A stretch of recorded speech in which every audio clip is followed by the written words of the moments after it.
Trade climactic action bar confirmations on multiple time frame. Hello traders, welcome to our channel the trading guide. कैसे हैं आप सभी लोग? I hope so कि आप सभी लोग ठीक ठाक होंगे, खैरियत से होंगे। आज की इस वीडियो में हम लोग बात करने वाले हैं कि बहुत सारे मेरे पास क्वेश्चंस आ रहे थे, बहुत सारे मेरे पास कमेंट्स आ रहे थे कि क्लाइमेक्टिक एक्शन बार्स की कंफर्मेशन हम मल्टीपल टाइम फ्रेम पे किस तरीके से लें। ठीक है, क्लाइमेक्टिक एक्शन बार को समझने से पहले आपको एक चीज़ समझना ज़रूरी है क्लाइमेक्टिक एक्शन बार्स के रूल के बारे में। इसमें हम बात करने वाले हैं सेलिंग क्लाइमेक्स की, क्योंकि मोस्टली गोल्ड में सेलिंग क्लाइमेक्स बनता है। तो सेलिंग क्लाइमेक्स क्लाइमेक्टिक एक्शन बार का रूल नंबर 1 क्या है कि सेलिंग बैकग्राउंड। अब सेलिंग बैकग्राउंड और सेल के ट्रेंड में फ़र्क होता है। लोग क्या करते हैं, लोग सेल के ट्रेंड को सेलिंग बैकग्राउंड समझ के बैठ जाते हैं और वो अपना लॉस करते हैं। सेलिंग बैकग्राउंड क्या होता है? सेलिंग बैकग्राउंड होता है हमेशा बाय का ट्रेंड हो और बाइंग के ट्रेंड की रिट्रेसमेंट्स को क्या कहते हैं, बाइंग के ट्रेंड में जो ये रिट्रेसमेंट वाली वेव आती है ना, बेसिकली हम इसे ही कहते हैं अपना सेलिंग बैकग्राउंड। ये हमारा सेलिंग बैकग्राउंड होता है और इन स्ट्रक्चर्ड लेवल्स के ऊपर से हम लोग अपने बीएससी के साइंस देख के एग्जीक्यूशन फाइंड आउट करने की कोशिश करते हैं। दूसरी चीज़ क्या होनी चाहिए? दूसरी चीज़ जो क्लाइमेक्टिक एक्शन बार का रूल है सेकंड, वो क्या है कि वो एक प्रॉपर सेल की ही कैंडल होनी चाहिए। तीसरा रूल क्या है? तीसरा रूल है कि भाई ये एक बिग स्प्रेड कैंडल होनी चाहिए। और fourth and the most important rule वो क्या है कि इस जो ये जो कैंडल है इसका जो वॉल्यूम हो वो क्या है, वो अल्ट्रा हाई वॉल्यूम होना चाहिए। अगर किसी कैंडल में ये चार निशानें पूरी हैं तो हम समझेंगे कि यार यही हमारी क्लाइमेक्टिक एक्शन बार है। फॉर एग्जाम्पल हम समझते हैं कि हमारी कैंडल है और ये हमारी इस ट्रेंड की कैंडल लास्ट कैंडल ही हमारी क्लाइमेक्टिक एक्शन बार है। सबसे पहले हम क्या करते हैं, स्ट्रक्चर पूरा बना लेते हैं ताकि हमारे को समझने में आसानी हो कि मूवमेंट क्या चल रही है। सबसे पहले अपन समझेंगे डायग्राम्स पे, देन इंशाल्लाह अपन चलेंगे चार्ट्स पे, देन वहाँ पे हम समझेंगे। फॉर एग्जाम्पल ये हमारा एक स्ट्रक्चर पूरा रेडी है, ठीक है, जिसमें हमारी 3 वेव्स लगी हुई हैं, जहाँ पे प्राइस ने एक बाइंग की साइड पे अपना ब्रेक ऑफ स्ट्रक्चर किया है। अब ब्रेक ऑफ स्ट्रक्चर करने के बाद हमारे पास हमारे दो स्ट्रक्चर लेवल्स होते हैं। सबसे पहला लेवल क्या होता है, हमारा ब्रेकर ब्लॉक जोन, जो कि इस एरियाज पे हमारा है, ये वाला एरिया, ठीक है। और सेकंड जो होता है वो हमारा क्या होता है, सेकंड स्ट्रक्चर लेवल होता है हमारा मेजर हायर लो, यानी कि ये वाले ऑर्डर ब्लॉक के लेवल होते हैं हमारे second structure level. Major higher low की स्वीपिंग या फिर हमारा एक्सट्रीम ऑर्डर ब्लॉक ये होते हैं हमारे second structure level. For example हम बात करते हैं कि price as extreme order block के लेवल से उठ रही है।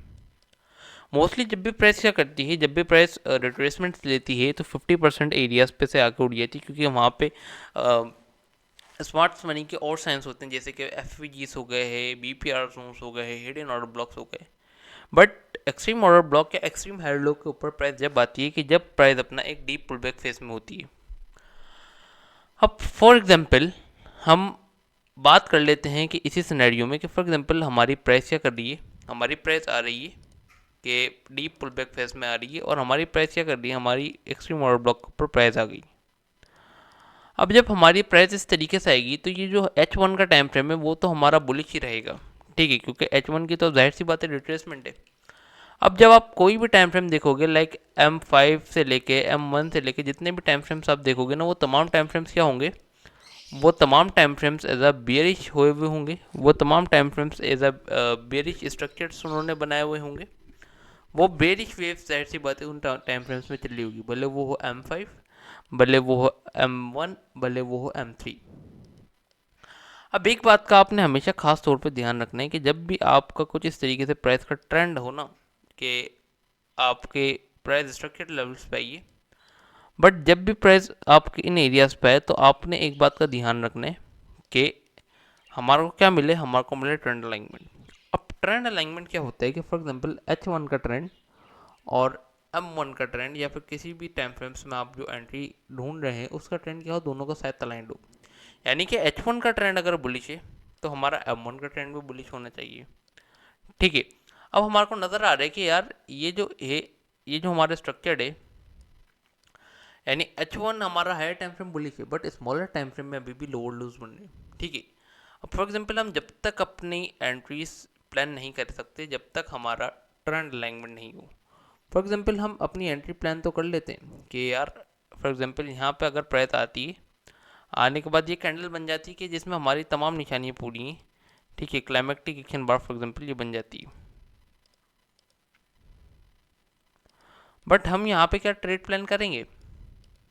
फॉर एग्जांपल ये क्लाइमेक्टिक एक्शन बार बन जाती है और बनने के बाद फॉर एग्जांपल हमारा यहाँ पे सिनेरियो नंबर 2 कंप्लीट हो जाता है। ये कुछ इस तरीके से यहाँ पे हमारा फॉर एग्जांपल सिनेरियो नंबर 2 बन रहा था, और सिनेरियो नंबर 2 चलो छोड़ो, सिनेरियो नंबर 3 कंप्लीट हो जाता है यहाँ पे कुछ इस तरीके से।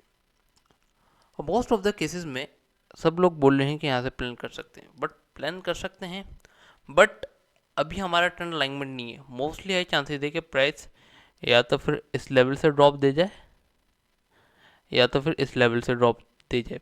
अब ड्रॉप कहाँ तक देंगे। अब प्राइस ने अगर अपर ट्रिगर लाइन ब्रेक कर दी ना, तो इसका मतलब है कि बाइंग स्टार्ट हो गई। अब प्राइस ड्रॉप देगी अपनी लोअर ट्रिगर लाइन तक, ठीक है, कि इन एरियाज पर हमें वीएसए की कंफर्मेशन मिले, ताकि हम यहाँ से राइट करें और इन स्ट्रक्चर्ड लेवल्स को अपना टारगेट बनाएं।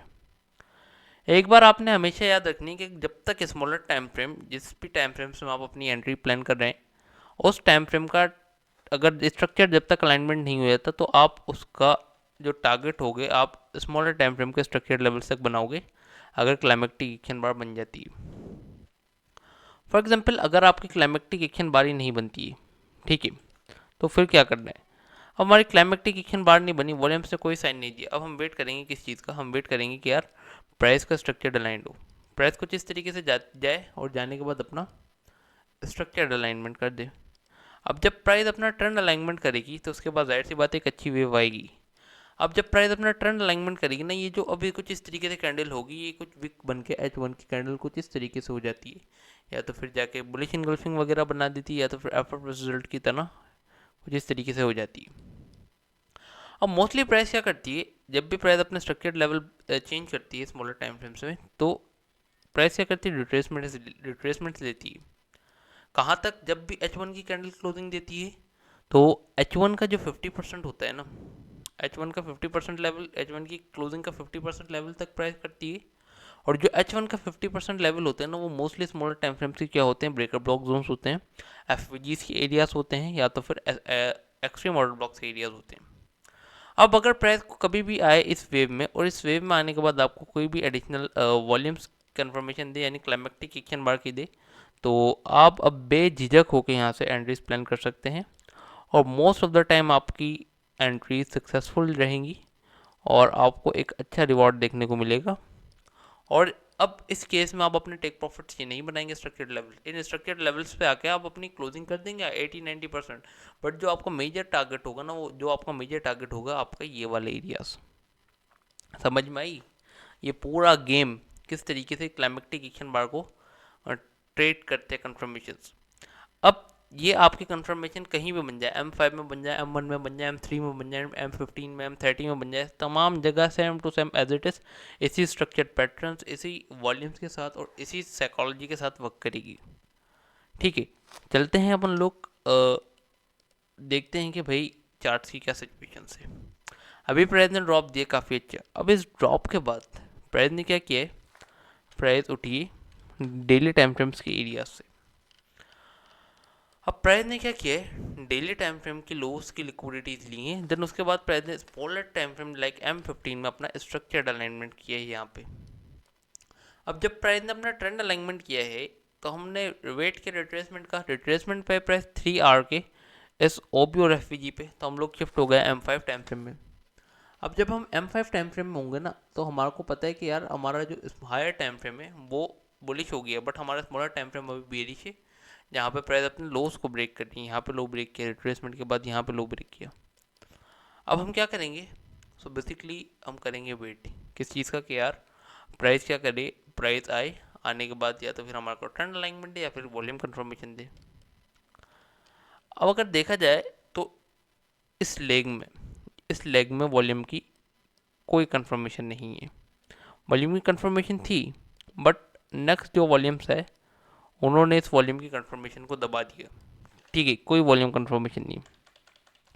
अब प्राइस ने थोड़ी देर के बाद एक ऐसी कैंडल बनाई जिसमें हमारी तमाम निशानी पूरी हैं। इतना प्यारा सेलिंग बैकग्राउंड, सेल की कैंडल, इतनी बड़ी कैंडल, तमाम कैंडल से सबसे बड़ी कैंडल, स्प्रेड भी अच्छे, वॉल्यूम भी काफ़ी अल्ट्रा हाई है। तो ये हमारी क्लाइमेक्टिक एक्शन बार, ठीक है। हमने लगाई इसकी अपर ट्रिगर लाइन और लोअर ट्रिगर लाइन, बट अफसोस ट्रेंड नंबर 1 मैं कभी भी ट्रेड नहीं करता, ठीक है, भले ट्रेंड अलाइनमेंट हो या ट्रेंड अलाइनमेंट ना हो। प्राइस ने इसकी ना ही लो स्वीप किया, ना ही ब्रेक, ना लो ब्रेक किया, प्राइस ने डायरेक्टली अपर ट्रिगर लाइन ब्रेक कर दी। अपर ट्रिगर लाइन के ब्रेकआउट के बाद रिट्रेसमेंट भी अपर ट्रिगर लाइन का लिया और यहाँ पर 2 बार रिवर्सल बना दिया। और इस 2 बार रिवर्सल के बाद अगर आप सिनेरियो नंबर 1 ट्रेड करते तो यहाँ से आपकी एंट्री थी। स्टॉप लॉस आपका क्या रहता, आपका रहता है इसी स्विंग के नीचे, क्योंकि इस डेफिनेट लो तो हमारा कुछ बना ही नहीं है ना, तो इस स्विंग के नीचे आपको स्टॉप लॉस रहता।